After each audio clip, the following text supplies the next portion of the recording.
안녕하십니까. 갤라호른입니다. 애널리스트가 아닌 트레이더의 눈으로 시장을 바라보는 갤라호른은 투자자 여러분께 구체적인 매매 신호를 제공하기보다는 투자자들이 시장에 대한 이해와 통찰력을 갖는 데 도움을 드리고자 합니다. 따라서 이 보고서는 투자하는데 참고용으로만 활용해 주시기 바랍니다. 지난달 중순 이후 조정을 보이고 있는 유로 달러 통화상은 일간 차트에서 머리 어깨형 패턴을 만들어가고 있습니다. 아직 패턴이 완성되지 않아서 유로 달러가 하락 추세로 전환되었다고 단정하기 이르지만 이에 대해 대비할 필요는 있을 것입니다. 또 패턴 형성에 실패하고 유로 달러가 상승 랠리를 이어갈 수 있음도 염두에 둬야 할 것입니다. 여기에는 그저 차트만 보고 기술적 분석에 몰입할 게 아니라 기본적 분석, 바로 미국 경제지표와 미국 연방준비제도의 통화정책회의에도 관심을 기울여서 이들이 가격에 어떤 영향을 끼칠 것인지 예상해 볼 필요가 있을 것입니다. 4시간 차트에서 유로 달러는 120일 지수 이동 평균선 돌파를 시도하고 있습니다. 갤라호른 경험상 돌파 시도를 계속하면 저항선이 무너지는데 유로가 반등해서 다시 한번 이 저항선을 돌파하려고 시도할 때 그게 성공할지 여부도 관심거리입니다. 4시간 차트에서 유로 달러 통화상이 120일 지수 이동 평균선을 돌파한다면 중단 기적으로 상승세를 형성할 것입니다. 아울러 유로 달러는 4시간 차트에서 저점도 조금씩 높이고 있는데 이것이 유로 반등의 실마리가 될지 두고 볼 일입니다. 만약 유로가 하락한다면 주간 차트의 120일 지수 이동 평균선이 있는 1.0910대에서 지지를 받는지 살펴볼 필요가 있겠습니다.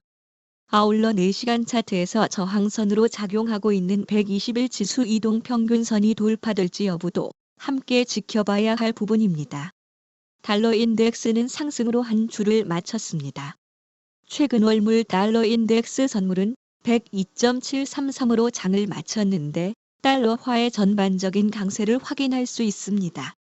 미국의 인플레이션 압력이 둔화되고 있지만 아직은 안심할 단계가 아니라는 시장의 심리가 반영된 모습입니다. 5시간 차트에서 달러 인덱스 9월 선물은 그동안의 저항선이 지지선으로 작용하는 모습을 볼 수 있는데 달러 강세를 지지하는 모습이라고 풀이할 수 있겠습니다. 달러화가 강세를 보이는 가운데 지난 한 주 외환 시장이 마무리됐습니다. 달러의 가치를 보여주는 달러 인덱스는 한때 102.909를 기록하며 달러의 상승세를 반영하기도 했습니다. 미국의 인플레이션 압력이 둔화되고 있지만 아직은 안심할 정도는 아니라고 시장은 판단해서였습니다.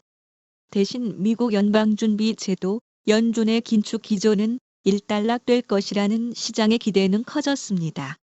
지난주 금요일에 공개된 미국 7월 생산자 물가 지수 PPI는 계절 조정치를 기준으로 6월보다 0.3% 상승했습니다. 이는 지난달 발표된 6월 PPI 0.1% 상승은 물론이고 시장에서 예상한 0.2% 상승보다 조금 높은 수준이었습니다. 변동성이 큰 에너지와 식료품을 제외한 근원 PPI는 전월보다 0.2%, 전년 동월 대비 2.7% 각각 올랐습니다. 전월 대비 0.2% 상승이 계속 유지되면 도매 물가는 1년 동안 2.4% 상승한 셈이 됩니다. 미국의 도매 물가 수준을 보여주는 PPI는 지난 5월에 0.3% 하락한 뒤 7월에는 다시 0.3% 상승하는 모습을 보여준 것입니다. 한편 소비자들의 기대 인플레이션은 하락한 것으로 확인됐는데 미시간 대학이 발표한 소비자들의 1년 기대 인플레이션은 이번 달 3.3%로 집계돼 전달의 3.4%에서 하락했습니다. 8월의 소비자 심리지수는 71.2로 예상치에 부합했으며 전달의 71.6에서 떨어졌습니다. 미시간대는 단기 기대 인플레이션이 3개월 연속 굉장히 안정적이었다고 평가했습니다. PPI보다 하루 먼저 발표된 7월 소비자 물가 지수 CPI는 지난해 같은 달보다 3.2% 올랐는데 시장 예상치인 3.3%에 못 미치는 수준입니다. 미국 소비자 물가가 예상치를 밑돌자 시장에서는 연준이 다음 달 연방공개시장위원회 FOMC 정례 회의에서 기준금리를 동결할 것으로 기대하고 있습니다. 시카고 상품거래소의 패드워치에 따르면 시장에서는 9월 FOMC에서 연준이 기준금리를 0.25% 인상할 가능성을 9.5%로 보고 있습니다. 한 달 전에는 그 가능성을 22.3%로 보고 일주일 전까지만 해도 연준이 베이비 스텝을 단행할 가능성을 13.0%로 봤습니다.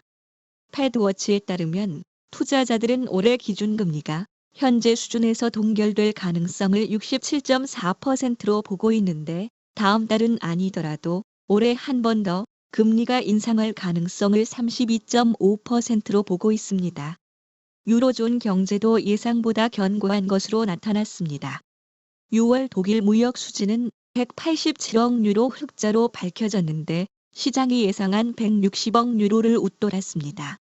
지난달 발표치는 144억 유로 흑자였습니다. 프랑스의 7월 CPI도 0.1% 상승으로 발표되며 예상치인 0%보다 높았습니다. 미 연준 위원들 사이에서 긴축 유지 주장과 기준금리 동결 주장이 동시에 나오고 있습니다.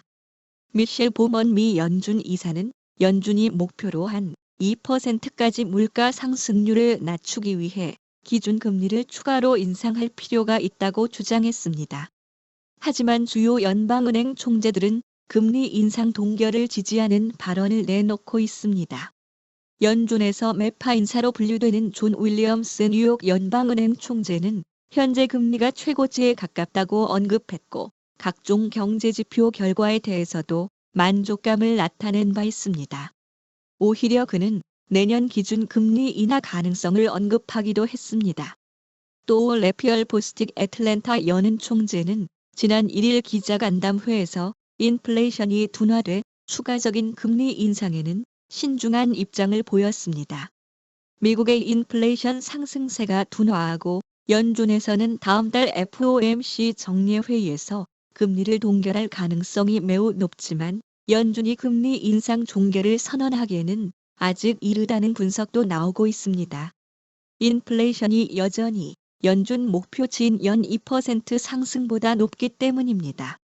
EY 파시넌의 수석 이코노미스트인 리디아 부수르는 보고서를 통해 인플레이션이 여전히 2%라는 목표치에서는 상당히 멀기 때문에 FOMC 기조는 매파적인 성향을 유지하면서 경제 데이터에 따라 추가 금리 인상 가능성을 계속 열어둘 것으로 보인다고 전망했습니다.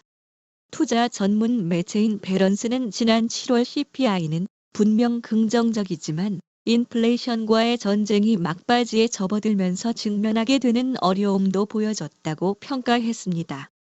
무엇보다도 연율 CPI 상승률이 지난해 7월 이후 12개월 만에 반등했는데 이 같은 현상이 올해 더 나타날 수 있다고 지적했는데 최근 유가가 상승하고 있기 때문입니다.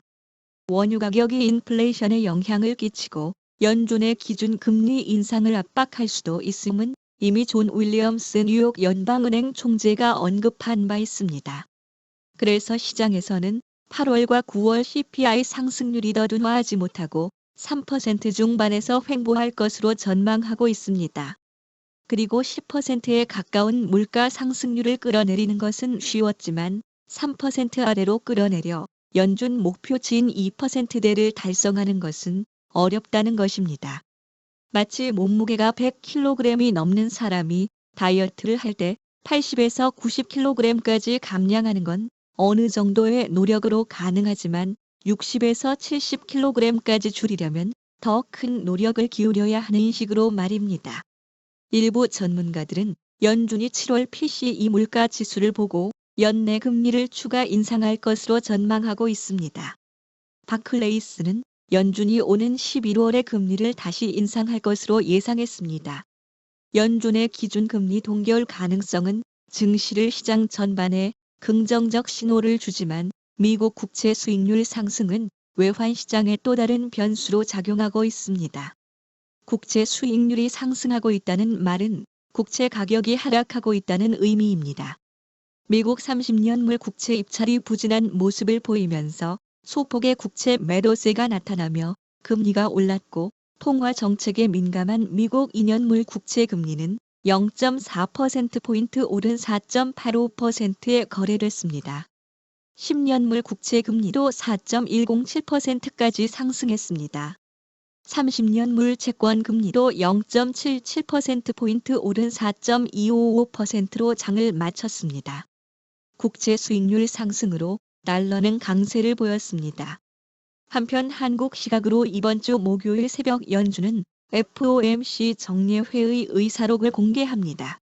의사록을 통해 연준 위원들의 시장에 대해 어떻게 생각하고 있는지 살펴보며 앞으로 연준 행보에 대한 실마리를 찾을 수 있을 것입니다. 갤라호른에서 제공하는 보고서는 참고용으로만 활용해 주실 것을 다시 한번 말씀드리며 투자에 대한 책임은 전적으로 투자자 자신에게 있다는 점을 유념하시기 바랍니다. 궁금하신 점 있으면 아래 댓글이나 이메일, 메신저 등으로 문의하시면 갤라호른이 아는 한도 안에서 답변 드리겠습니다. 지금까지 갤라호른이었습니다. 감사합니다.